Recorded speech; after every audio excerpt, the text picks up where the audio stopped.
Hi, I'm Dave Schorah from Wyrestorm, and I'm here at ISE 2018 where we're showcasing our current range of H2X matrix models, our 10x10 and our 16x16 models with integrated audio matrixing, audio return and the ability to add a audio DSP output to audio zones, incorporating a 10-band EQ and audio delay function.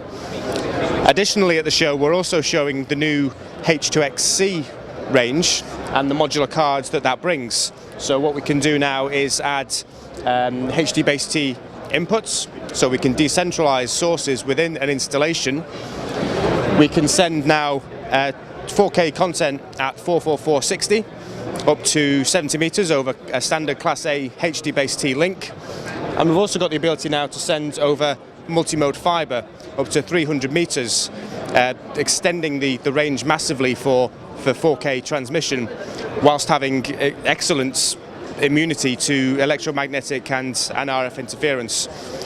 The H2XC models will be available around March time, and you can find out more about them on our website at wyrestorm.com. Hey guys, thanks for watching our video. Click below to subscribe and be sure to follow Inside CI on Twitter, Facebook and Google+.